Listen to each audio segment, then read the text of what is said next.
생애 끝자락 딸이 보고 싶어 한국 온 의사 자식도 포기한 시한부 아버지가 있습니다.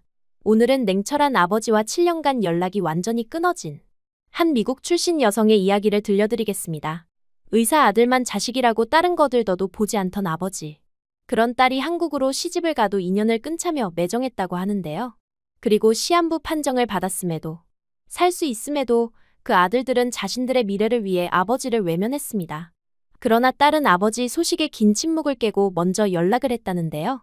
결국 죽음 앞에서 한국행을 결심한 그는 낯선 땅에서 받은 딸의 헌신적인 사랑 속에서 마음의 벽을 무너뜨리게 됩니다. 수술 후 아버지가 보여준 변화는 가족 모두가 상상도 못했던 것이었다고 하는데요. 심지어 시간이 흐른 뒤에는 아버지 쪽에서 먼저 깜짝 놀랄 제안을 해왔다고 합니다.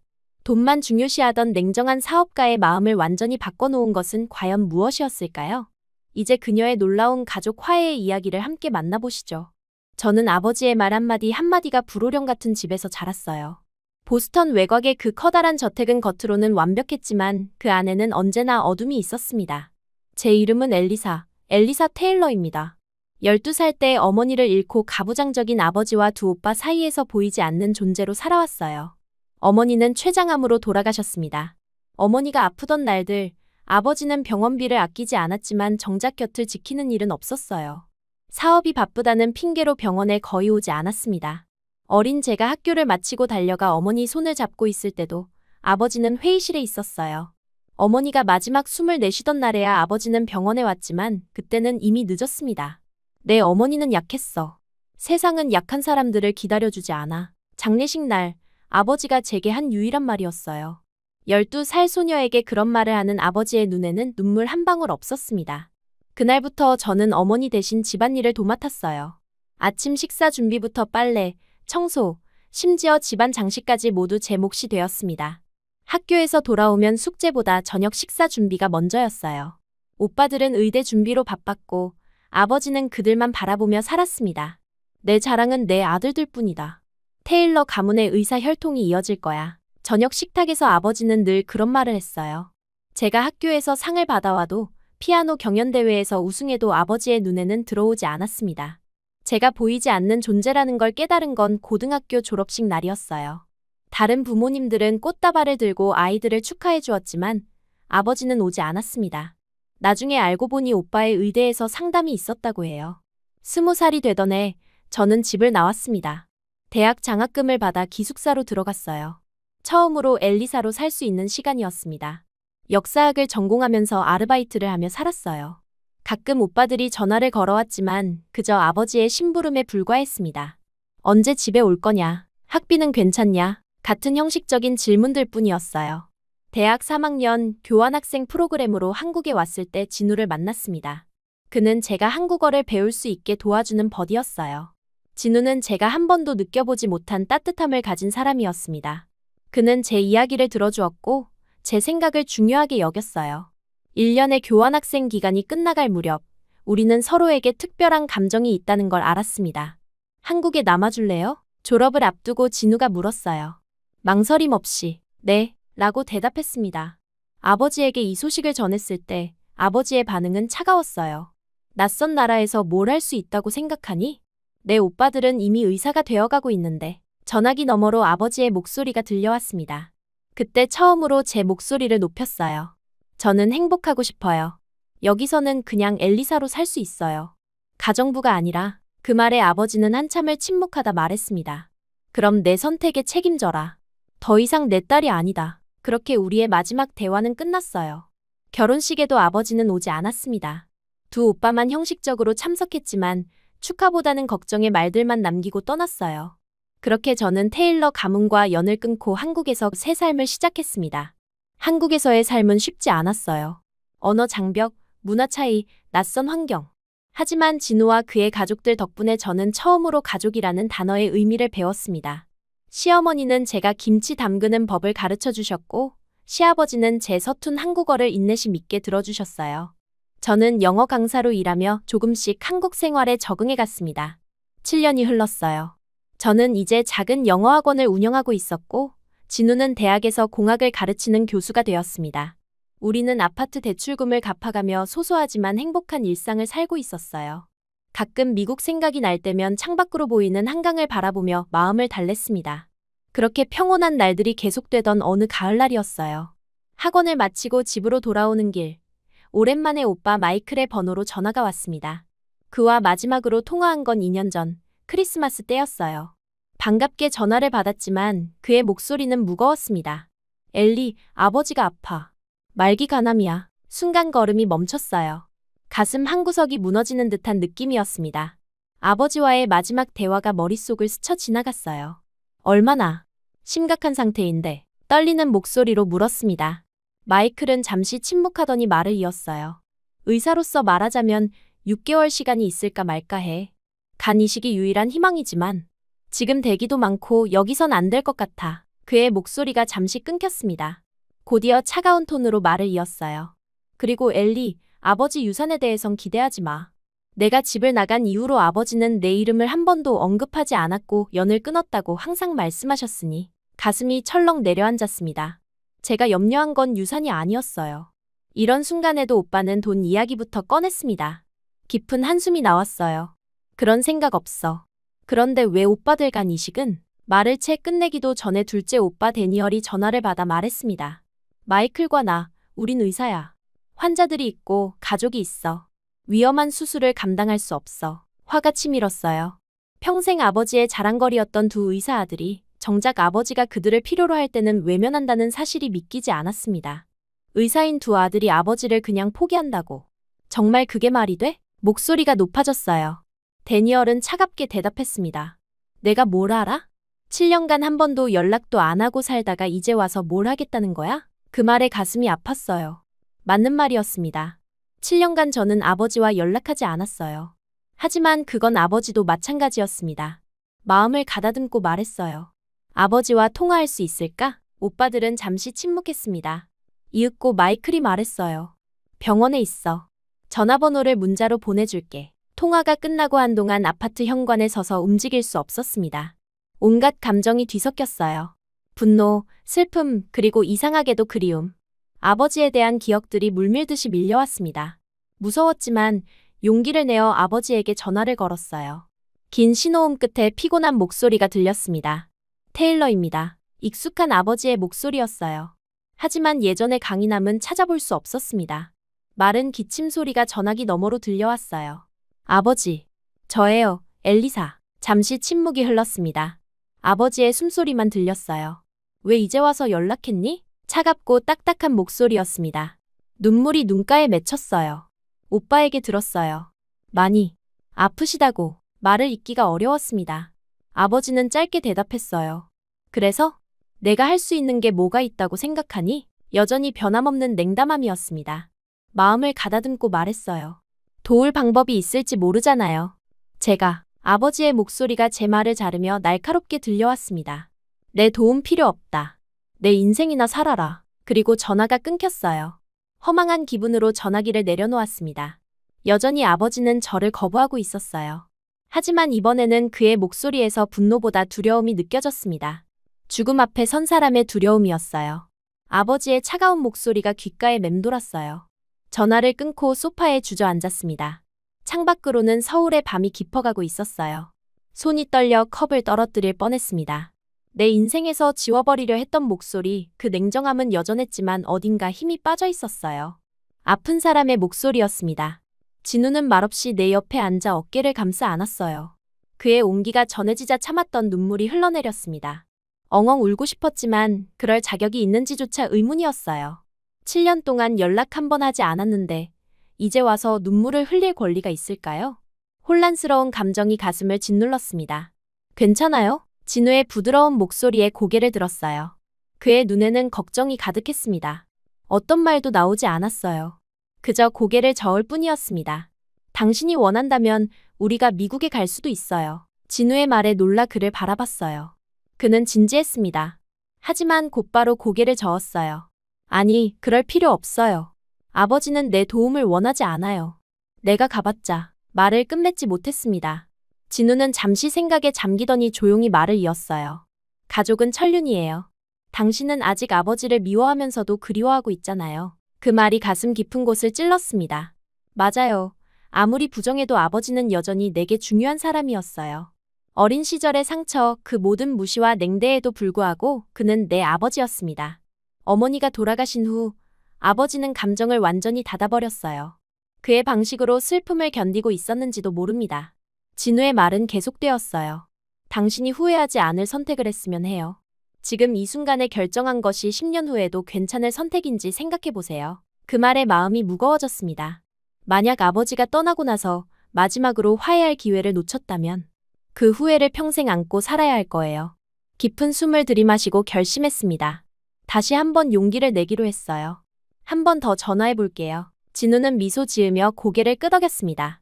다시 전화기를 들고 아버지 병실 번호로 통화를 시도했어요. 긴 신호음이 이어졌고 또다시 그 지친 목소리가 들렸습니다. 테일러입니다. 목소리를 가다듬고 말했어요. 아버지, 저예요. 다시 한번 말씀드리고 싶어서요. 잠시 침묵이 흘렀습니다. 이번에는 끊지 않았어요. 용기를 내어 말을 이었습니다. 살아야죠, 아버지. 마지막으로 딸 얼굴은 봐야 하지 않겠어요? 엄마도 그렇게 외롭게 보내놓고. 지금 뭐 하시는 거예요? 제 목소리가 떨렸어요. 감정이 북받쳐 올라왔습니다. 어머니를 언급하는 건 금기와도 같았지만 이젠 더 이상 참을 수 없었어요. 전화기 너머로 아버지의 숨소리가 거칠어졌습니다. 한참의 침묵 끝에 아버지의 목소리가 들렸어요. 이전과는 다른 낮고 떨리는 목소리였습니다. 알겠다. 단 한마디였지만 그 말에 담긴 무게는 엄청났어요. 이어서 말을 이었습니다. 비행기 표를 보내라. 내 상태로는 혼자 예약하기 힘들구나. 믿을 수 없었어요. 아버지가 한국에 오겠다니. 서둘러 말했습니다. 네, 당장 알아볼게요. 최대한 빨리 표를 예약해서 보내드릴게요. 통화를 마친 후 진우에게 달려가 그를 꼭 안았어요. 마음속 무거운 돌 하나가 사라진 기분이었습니다. 아직 많은 대화가 필요하겠지만 적어도 시작할 기회는 생긴 셈이었어요. 그날 밤, 잠 못 이루고 아버지의 비행기 표를 예약했습니다. 보스턴에서 서울까지 경유편으로 예약했어요. 아버지의 건강 상태를 고려해 비즈니스석으로 예약했습니다. 병원에서 장거리 비행이 가능하다는 소견서도 필요했어요. 오빠 마이클에게 연락해 도움을 요청했습니다. 처음에는 마이클도 놀랐어요. 아버지가 정말 한국에 가겠다고. 그의 목소리에는 의심이 가득했습니다. 하지만 곧 그도 협조하기로 했어요.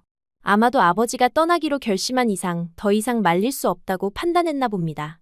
일주일 후 인천국제공항 도착장. 심장이 미친 듯이 뛰었어요. 진우는 내 옆에서 손을 꼭 잡아주었습니다. 게이트를 주시하며 아버지를 기다렸어요.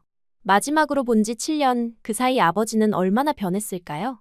저 역시 많이 달라졌을 텐데 아버지는 날 알아볼 수 있을까요?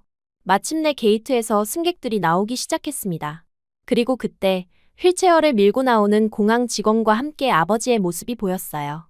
숨이 멎는 것 같았습니다. 한 번에 알아볼 수 있었어요. 하지만 그 모습에 가슴이 아팠습니다. 한때 건장했던 아버지의 체구는 초라하게 줄어 있었어요. 넓은 어깨는 구부정해졌고 늘 단정하게 다듬었던 머리카락은 성그러져 있었습니다. 하지만 그 눈빛만은 여전했어요.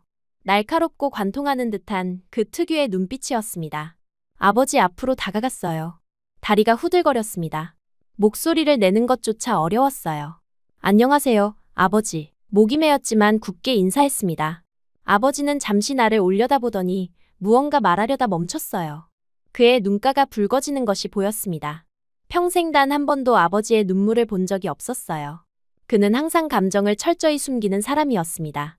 나와주어 고맙구나. 간신히 내뱉은 아버지의 말에 제 눈에도 눈물이 고였어요. 진우가 다가와 공손히 인사했습니다. 아버지는 그를 잠시 바라보더니 고개를 끄덕였어요. 말없이 휠체어를 밀어 주차장으로 향했습니다. 차 안에서 아버지는 창밖을 바라보며 한국의 풍경을 눈에 담았어요. 낯선 나라의 모든 것이 신기한 듯했습니다. 한참을 침묵하다가 문득 아버지가 말했어요. 비행기에서 한국 드라마 한 편을 봤다. 전혀 다른 곳 같더구나. 예상치 못한 말에 놀랐어요. 아버지가 드라마를 본다니 상상조차 할 수 없었습니다. 그는 항상 TV를 시간 낭비라고 여겼거든요. 어쩌면 죽음 앞에서 사람은 변하는 걸까요? 조심스레 대답했어요. 나중에 한국 드라마 몇 편 추천해드릴게요. 영어 자막도 있으니까요. 아버지는 대답 대신 창밖으로 시선을 돌렸습니다. 아버지의 얼굴을 보니 턱선이 예전보다 훨씬 날카로워져 있었어요. 병으로 인한 체중 감소 때문이겠지요. 가슴이 아팠습니다. 서울의 아파트에 도착하자 아버지는 잠시 현관에 서서 주변을 둘러봤어요. 우리 집은 넓지 않았지만 아늑하고 따뜻한 공간이었습니다. 벽에 걸린 사진들, 책장에 꽂힌 책들, 작은 화분들. 미국의 저택과는 전혀 다른 분위기였어요. 진짜 집이구나. 간단한 말이었지만 그 안에는 많은 의미가 담겨 있었습니다. 내가 만든 보금자리를 인정해주는 듯한 느낌이었어요. 아버지를 위해 준비한 방으로 안내했습니다. 병원 침대는 아니었지만 최대한 편안하게 지낼 수 있도록 준비했어요. 내일 병원에 가볼 거예요. 제가 알아본 곳은 간 이식 분야에서 세계적으로 유명한 병원이에요. 아버지는 침대에 앉아 고개를 끄덕였습니다. 그의 얼굴에는 피로가 가득했어요. 장시간 비행으로 지쳐 보였습니다. 좀 쉬세요. 저녁 식사는 제가 준비할게요. 방을 나서려는데 아버지의 목소리가 들렸어요. 엘리사. 돌아보니 아버지의 눈에 눈물이 맺혀 있었습니다. 처음 보는 광경이었어요. 죽음이 두렵구나. 내 엄마도 이런 기분이었겠지. 단 한마디였지만 그 말에 담긴 취약함과 두려움 그리고 자신을 돌아보는 게 느껴졌습니다. 평생 강인함의 상징이었던 아버지가 처음으로 약함을 드러낸 순간이었어요. 그 자리에 서서 무슨 말을 해야 할지 몰랐습니다. 결국 아무 말도 하지 못하고 방을 나왔어요. 부엌에서 저녁을 준비하며 눈물을 참을 수 없었습니다. 진우가 다가와 어깨를 감싸 안았어요. 괜찮아요. 당신이 옳은 선택을 했어요. 고개를 끄덕였습니다. 맞아요. 아버지를 한국으로 초대한 건 옳은 결정이었어요. 어떤 일이 있어도 마지막까지 함께할 수 있다면 그것만으로도 의미가 있을 거라고 생각했습니다. 저녁 식사는 조용히 진행되었어요. 아버지는 한국 음식을 조심스레 시도했습니다. 처음에는 낯설어 하던 죽도 맛있다며 더 드셨어요. 작은 변화였지만 마음이 따뜻해졌습니다.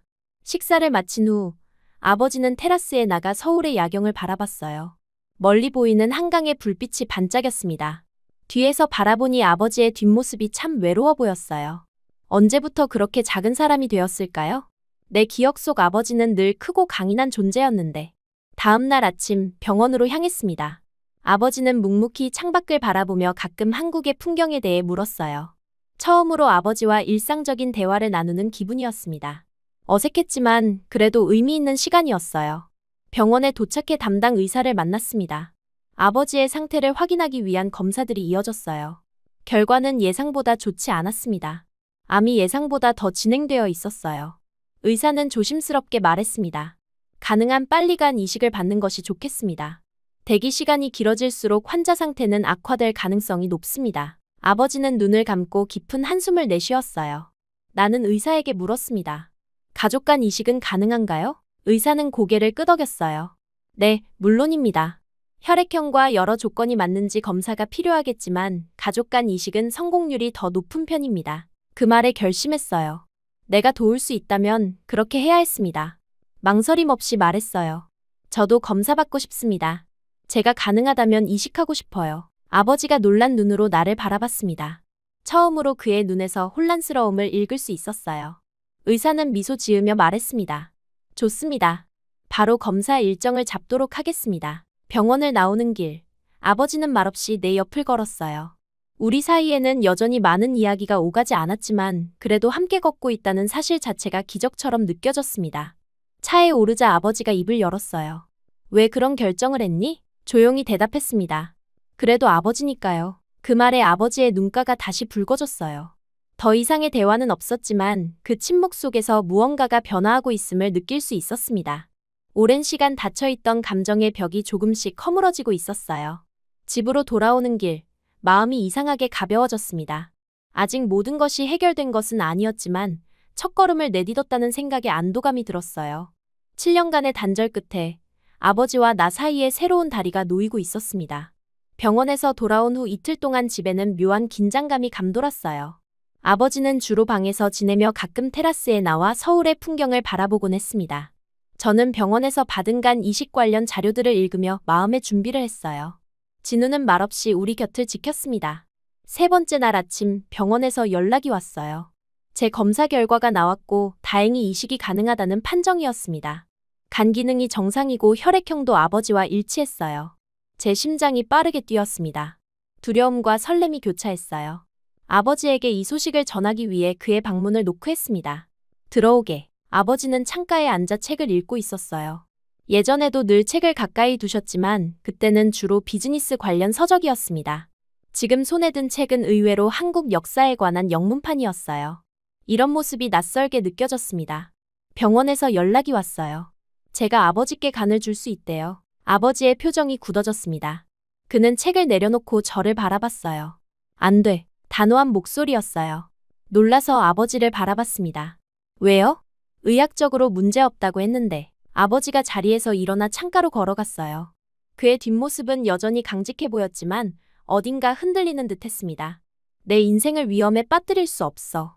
이미 너에게 충분히 못해줬는데. 아버지의 목소리가 흔들렸어요. 이런 모습은 처음이었습니다. 그는 항상 확신에 찬 목소리로 말했었거든요. 저는 그에게 다가가 조심스럽게 말했습니다. 제 결정이에요, 아버지. 제가 하고 싶어서 하는 거예요. 아버지가 천천히 돌아서서 저를 바라봤어요. 그의 눈에는 복잡한 감정이 어려 있었습니다. 왜 그런 결정을 하는 거냐? 내가 평생 너에게 해준 게 뭐가 있다고. 이 질문은 제가 예상했던 것이었어요. 준비된 답변이 있었지만 막상 말하려니 목이 메었습니다. 깊은 숨을 들이마시고 대답했어요. 그래도 당신은 제 아버지니까요. 그 순간 아버지의 눈에 눈물이 고였습니다. 평생 단 한 번도 보지 못했던 광경이었어요. 그는 고개를 돌려 눈물을 숨기려 했지만 이미 볼을 타고 흘러내리고 있었습니다. 제 마음도 무너져 내렸어요. 아버지에게 다가가 조심스럽게 그의 손을 잡았습니다. 그날 오후 병원에 가서 수술 일정을 잡았어요. 의사는 일주일 후로 날짜를 정했습니다. 그 사이 아버지와 제가 컨디션을 최상으로 유지해야 한다고 당부했어요. 집으로 돌아오는 길, 아버지는 창밖을 바라보며 조용히 물었습니다. 사위는 허락하고 예상치 못한 질문이었어요. 아버지가 진우를 걱정해주다니. 미소를 지으며 대답했습니다. 네, 진우는 제 결정을 존중해줘요. 처음에는 걱정했지만 이제는 저를 지지해주고 있어요. 아버지는 고개를 끄덕였어요. 그날부터 아버지는 진우에게 조금씩 마음을 열기 시작했습니다. 식사 시간에 간단한 대화를 시도하거나 한국어 몇 마디를 배우려고 노력했어요. 작은 변화였지만 제게는 큰 의미가 있었습니다. 수술 날짜가 다가올수록 아버지는 점점 더 불안해 보였어요. 밤에 자주 깨어 테라스에 나가 있는 모습을 발견했습니다. 한 번은 그런 아버지에게 다가가 물었어요. 많이 불안하세요? 아버지는 잠시 침묵하다가 대답했습니다. 죽음이 아니라 내가 다칠까봐 걱정돼. 그 말에 가슴이 뭉클해졌어요. 아버지는 정말 변하고 있었습니다. 예전에 아버지라면 절대 이런 말을 하지 않았을 거예요. 그의 어깨에 살며시 손을 얹었습니다. 괜찮아요. 의사 선생님도 성공률이 높다고 하셨잖아요. 아버지는 고개를 끄덕였지만 여전히 불안해 보였어요. 수술 예정이 다가오자 진우는 특별한 저녁 식사를 준비했습니다. 아버지가 좋아하는 스테이크 조금과 함께 한국 음식도 몇 가지 마련했어요. 처음으로 우리 셋은 편안한 분위기에서 식사를 했습니다. 식사를 마친 후 진우는 일부러 설거지를 하러 부엌으로 향했어요. 저와 아버지에게 시간을 주려는 배려였습니다. 거실에 남은 우리는 잠시 어색한 침묵에 빠졌어요. 그때 아버지가 주머니에서 작은 사진 한 장을 꺼냈습니다. 이걸 가져왔어. 엄마의 사진이었어요. 결혼식 날 찍은 사진이었습니다. 아름다운 웨딩드레스를 입은 엄마는 환하게 웃고 있었고 아버지는 그 옆에서 자랑스럽게 서 있었어요. 숨이 멎는 것 같았습니다. 아버지가 이런 사진을 간직하고 있었다니. 손이 떨리며 사진을 받아들었어요. 항상 지갑에 넣고 다녔어. 아무에게도 보여주지 않았지만 아버지의 목소리가 떨렸습니다. 저는 사진을 바라보며 눈물이 고였어요. 엄마의 미소가 그대로 담겨 있었습니다. 아버지는 깊은 한숨을 내쉬고 말을 이었어요. 내가 엄마를 닮아서 널 볼 때마다 죄책감이 들었다. 그 말에 고개를 들어 아버지를 바라봤습니다. 그의 눈에는 깊은 후회와 슬픔이 담겨 있었어요. 엄마가 아플 때 내가 충분히 곁에 있어주지 못했어. 일에 빠져 살면서 그녀가 얼마나 외로웠을지 생각하면 아버지의 목소리가 끊겼습니다. 그는 손으로 눈가를 훔쳤어요. 계속해서 말했습니다. 그리고 내가 자라면서 점점 더 엄마를 닮아갔어. 그 미소, 그 눈빛. 너를 볼 때마다 내가 저지른 실수가 떠올랐지. 그래서 자꾸 널 밀어냈던 것 같아. 그 순간 모든 것이 이해되기 시작했어요. 아버지의 차가움, 그 무관심 뒤에 숨겨진 진짜 이유. 그것은 미움이 아니라 후회와 죄책감이었습니다. 목이 메어 말을 잇기 어려웠어요. 저도 항상 엄마가 그리웠어요. 아버지가 저를 볼 때마다 슬퍼하는 것도 알고 있었어요. 하지만 이유를 몰랐습니다. 아버지는 조용히 내 손을 잡았어요. 그의 손은 따뜻했습니다. 처음으로 그에게서 진정한 온기를 느꼈어요. 미안하다, 엘리사. 너무 늦게 이런 말을 하게 되어서. 아버지의 눈에서 눈물이 흘렀습니다. 저도 눈물을 참을 수 없었어요. 우리는 그렇게 앉아 서로의 손을 잡고 함께 울었습니다. 수십 년간 쌓아온 벽이 무너지는 순간이었어요. 사랑한다, 엘리사. 아버지가 처음으로 그 말을 했습니다. 평생 한 번도 듣지 못했던 말이었어요. 가슴이 뭉클해졌습니다. 저도 사랑해요, 아버지. 그날 밤 침대에 누워 천장을 바라보며 생각했어요. 얼마나 오랫동안 이 순간을 기다려왔는지. 아버지의 사랑을 확인받는 그 순간을. 이제야 비로소 완전한 사람이 된 것 같은 기분이었습니다. 수술 당일 병원은 긴장감으로 가득했어요. 진우는 불안한 표정으로 복도를 서성였고 아버지는 침대에 누워 창밖을 바라보고 있었습니다. 마지막 검사를 마치고 수술실로 향하기 전 잠시 아버지의 병실에 들렀어요. 아버지는 제가 들어오자 고개를 돌렸습니다. 그의 눈에는 두려움이 가득했어요. 아직도 마음 바꿀 시간 있어. 이건 위험한 수술이야. 미소 지으며 아버지의 손을 잡았습니다. 걱정 마세요. 모든 게 잘 될 거예요. 아버지는 한참을 저를 바라보더니 갑자기 팔을 뻗어 저를 안았어요. 어색하지만 진심 어린 포옹이었습니다. 그의 어깨가 떨리는 것이 느껴졌어요. 고맙다, 내 딸아. 그 말에 눈물이 왈칵 쏟아질 뻔했습니다. 힘겹게 감정을 추스르고 병실에 나왔어요. 복도에서 기다리던 진우가 다가와 저를 꼭 안아주었습니다. 그의 품에서 잠시 용기를 얻었어요. 사랑해요. 돌아올게요. 진우는 고개를 끄덕이며 씩씩한 미소를 지었습니다. 하지만 그의 눈에도 불안함이 어려 있었어요. 마음을 단단히 먹고 수술실로 향했습니다. 마취가 들어가기 전 마지막으로 생각한 건 우리 가족이었어요. 엄마, 아버지, 오빠들 그리고 진우. 이제야 모든 조각이 제자리를 찾아가는 것 같았습니다. 평화로운 마음으로 눈을 감았어요. 수술은 8시간 동안 진행되었습니다. 제가 의식을 되찾았을 때는 이미 밤이었어요. 흐릿한 시야로 주변을 살폈습니다. 진우가 의자에 앉아 졸고 있었어요. 작은 소리를 내자 그가 놀라 일어났습니다. 엘리, 정신이 들어요? 고개를 끄덕이려 했지만 온몸이 무거웠어요. 진우는 서둘러 간호사를 불렀습니다. 몸은 아팠지만 마음은 이상하게 편안했어요. 아버지는요? 겨우 말을 꺼냈습니다. 진우는 미소를 지었어요. 수술은 성공적이었어요. 아버지도 지금 중환자실에 계세요. 상태는 안정적이래요. 안도감에 눈물이 흘렀습니다. 다행이었어요. 아버지가 무사하다니. 그 순간만큼은 모든 고통이 가치 있게 느껴졌습니다. 회복은 생각보다 느렸어요. 수술 후 5일이 지나서야 제대로 걸을 수 있었습니다. 아버지는 저보다 회복이 더디었어요. 그의 나이와 기존 건강 상태를 고려하면 당연한 일이었습니다. 하지만 의사는 이식된 간이 잘 기능하고 있다며 긍정적인 전망을 내놓았어요. 아버지를 처음 면회했을 때 그는 창백한 얼굴로 누워 있었습니다. 하지만 저를 보자 그의 눈이 밝아졌어요. 말은 많지 않았지만 그 눈빛만으로도 충분했습니다. 우리는 서로를 바라보며 미소 지었어요. 이제 우리는 피보다 더 깊은 무언가로 연결되어 있었습니다. 병실을 나오며 진우에게 기대어 걸었어요. 그는 조용히 물었습니다. 후회 없어요? 잠시 생각하다가 고개를 저었습니다. 전혀요. 오히려 이렇게라도 아버지와 진짜 관계를 맺을 수 있어서 다행이에요. 진우는 미소 지으며 제 어깨를 감싸 안았어요. 병원 복도를 걸으며 창밖을 바라봤습니다. 봄이 시작되고 있었어요. 벚꽃이 피기 시작한 나무들이 보였습니다. 새로운 시작의 계절. 우리 가족에게도 새로운 시작이 찾아온 것 같았어요. 수술 후 2주일이 지났어요. 아버지와 저는 각각의 병실에서 회복 중이었습니다. 저는 진우의 도움으로 복도를 걸을 수 있을 정도로 회복되었지만 아버지는 여전히 침대에 누워있는 시간이 많았어요. 그래도 의사들은 이식된 간이 정상적으로 기능하고 있다며 낙관적인 전망을 내놓았습니다. 매일 아버지 병실을 방문했어요. 처음에는 어색했지만 점차 자연스러운 대화가 오갔습니다. 아버지는 제게 옛날 이야기를 들려주기 시작했어요.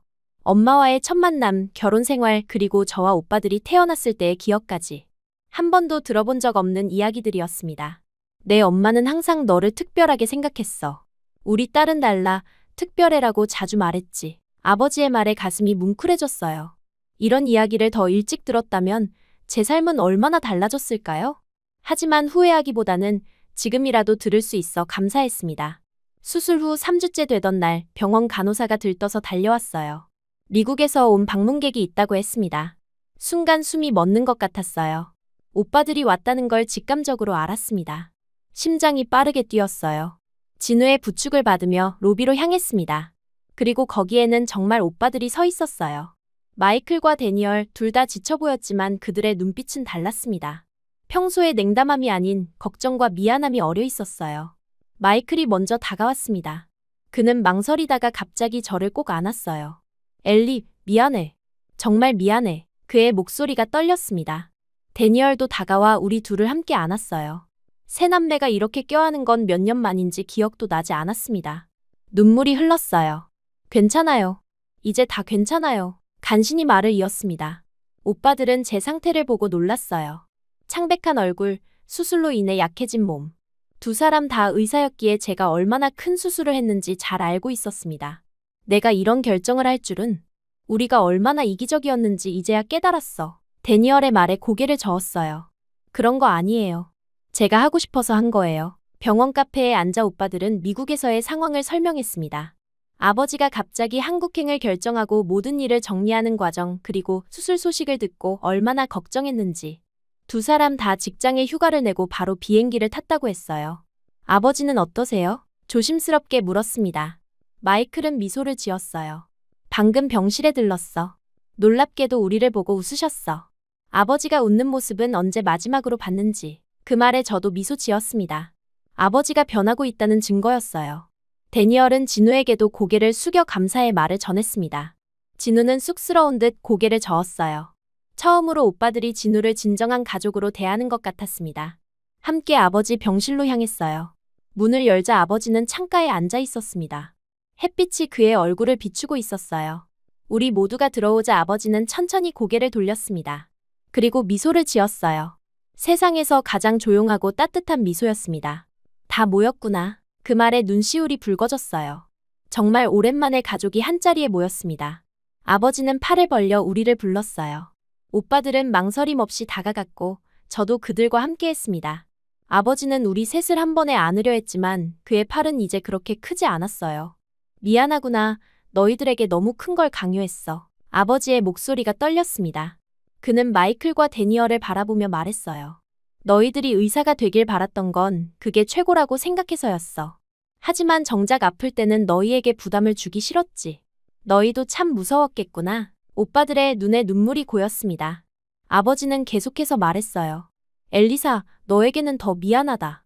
엄마를 잃은 후 너에게 의지했어야 했는데 오히려 널 밀어냈지. 그리고 내가 선택한 삶을 존중하지 않았어. 아버지의 손을 꼭 잡았습니다. 더 이상의 사과는 필요 없었어요. 이미 모든 것이 용서되었습니다. 그날 밤 병원 주변 식당에서 가족 식사를 했어요. 진우까지 포함해 5명이 둥근 테이블에 앉았습니다. 아버지는 아직 몸이 약했지만 의사의 허락을 받아 특별히 외출했어요. 한국 음식을 조심스럽게 시도하는 오빠들의 모습이 재밌었습니다. 어떻게 이렇게 매운 걸 먹을 수 있니? 데니얼이 김치를 먹고 물을 들이켰어요. 다들 웃음이 터졌습니다. 이런 가벼운 웃음이 얼마나 그리웠는지 모릅니다. 아버지는 조용히 우리를 바라보며 미소 짓고 있었어요. 식사 중에 마이클이 조심스럽게 말을 꺼냈습니다. 아버지, 미국으로 돌아가실 계획은 언제쯤? 아버지는 고개를 저었어요. 돌아갈 생각 없다. 남은 여생은 여기서 보내려고. 우리 모두 놀라서 아버지를 바라봤습니다. 그의 눈빛은 진지했어요. 보스턴에는 더 이상 날 기다리는 게 없어. 회사는 이미 정리했고 집은 팔 예정이야. 여기서 딸 가족과 함께 지내고 싶구나. 숨이 멎는 것 같았어요. 아버지가 한국에 정착한다니 상상조차 해본 적 없었습니다. 진우는 놀란 표정으로 저를 바라봤어요. 하지만 곧 그의 눈에도 미소가 어렸습니다. 물론이죠, 아버님. 저희와 함께 지내셔도 됩니다. 진우의 대답에 아버지는 고개를 끄덕였어요. 오빠들은 복잡한 표정이었지만 이의를 제기하지는 않았습니다. 그들도 아버지의 결정을 존중하는 것 같았어요. 수술 후 한 달이 지나고 저와 아버지는 퇴원했습니다. 아버지는 우리 아파트 근처에 작은 집을 구했어요. 처음에는 우리와 함께 살자고 제안했지만 아버지는 고개를 저었습니다. 너희 부부의 공간을 침해하고 싶지 않아. 가까이 있되 적당한 거리를 두는 게 좋겠구나. 아버지의 배려에 감동했어요. 그는 정말 변하고 있었습니다. 오빠들은 일주일을 더 머물다가 미국으로 돌아갔어요. 떠나기 전 우리는 모두 정기적으로 연락하기로 약속했습니다. 이제 가족의 의미를 다시 찾은 것 같았어요. 아버지는 놀라울 정도로 빠르게 한국 생활에 적응했습니다. 한국어 교실에 등록해 열심히 공부했고 동네 노인정에도 가끔 들르기 시작했어요. 그곳에서 만난 한국 노인들과 체스를 두며 시간을 보냈습니다. 언어는 통하지 않아도 체스판을 통해 소통하는 모습이 인상적이었어요. 진우는 아버지를 매우 존중했습니다. 주말마다 아버지를 모시고 한국의 여러 명소를 방문했어요. 경복궁, 남산타워, 한강공원. 아버지는 모든 것이 신기한 듯 사진을 찍고 메모를 했습니다. 그런 아버지의 모습은 제가 알던 그 엄격한 사업가의 모습과는 너무나 달랐어요. 어느 날 저녁, 아버지가 우리 집에 초대했습니다. 그는 직접 저녁을 준비했다고 했어요. 믿기 힘들었지만 정말이었습니다. 서툴게 만든 파스타였지만 그 어떤 음식보다 맛있게 느껴졌어요. 식사 후 아버지는 서류 봉투를 꺼냈습니다. 그리고 조용히 말했어요. 이게 내가 가진 모든 것이다. 회사 주식, 보스턴 집 매각 대금, 그리고 모든 저축. 이제 이건 다 내 것이야. 놀라서 아버지를 바라봤습니다. 그는 진지했어요. 아버지, 그럴 필요 없어요. 저는 아버지가 손을 들어 제 말을 막았습니다. 내 결정이야. 이젠 너에게 다 주고 떠날 거다. 늦었지만 진짜 아버지가 되어보고 싶구나. 목이 메어 말을 잇지 못했어요. 아버지는 이어서 말했습니다. 내가 나에게 준 것은 단순한 장기가 아니야. 새 삶을 준 거지. 이제 나도 그만큼 보답하고 싶어. 진우가 조용히 자리에서 일어나 주방으로 향했어요. 우리에게 시간을 주려는 배려였습니다. 아버지는 창밖을 바라보며 말을 이었어요. 내 남편을 보면서 많은 것을 배웠다. 그는 돈보다 사람을 중시하더구나. 내가 평생 추구한 것과는 정반대지. 미소를 지으며 아버지의 손을 잡았습니다. 진우는 정말 좋은 사람이에요. 그가 아니었다면 저는 아버지에게 다시 연락할 용기도 내지 못했을 거예요. 아버지는 고개를 끄덕였어요. 내가 못해준 사랑을 내가 그에게서 받고 있다는 게 느껴져. 진심으로 고맙다고 전해줘. 진우가 차를 들고 돌아왔을 때 아버지는 그에게 진심 어린 미소를 지었습니다. 그 순간 제 마음은 평화로움으로 가득 찼어요. 이것이 가족의 모습이구나 라고 생각했습니다. 그로부터 6개월이 지난 지금 아버지는 완전히 다른 사람이 되었어요. 건강도 많이 회복되어 이제는 혼자 동네를 산책할 수 있게 되었습니다. 그는 심지어 제 영어학원에서 일주일에 한 번 영어 회화 수업을 자원해서 돕고 있어요. 학생들, 특히 어린아이들은 미국에서 온 할아버지 선생님을 무척 좋아합니다. 오빠들도 변했어요. 마이클은 3개월마다 한국을 방문하고 데니얼은 매주 영상통화를 합니다. 가족의 연결고리가 다시 단단해진 느낌이에요. 우리는 이제 서로의 삶에 진정한 관심을 갖고 참여합니다. 어제는 아버지의 생일이었어요. 오빠들이 깜짝 방문해서 다 같이 축하했습니다. 케이크를 자르면서 아버지는 문득 말했어요. 이렇게 행복해도 되는 걸까? 내가 받을 자격이 있을까? 그 말에 우리 모두 잠시 침묵했습니다. 그리고 제가 대답했어요. 사랑은 자격의 문제가 아니에요. 아버지. 그냥 받아들이면 돼요. 아버지의 눈에 눈물이 고였습니다. 그는 우리 모두를 바라보며 말했어요. 고맙다. 정말 고맙구나. 창밖으로 내려다 보이는 서울의 밤 풍경이 아름다웠습니다. 이제 우리 가족은 새로운 시작을 맞이했어요. 상처가 아닌 사랑으로 연결된 진정한 가족으로 말입니다. 어머니가 하늘에서 지켜보고 있다면 분명 미소 짓고 계실 거예요.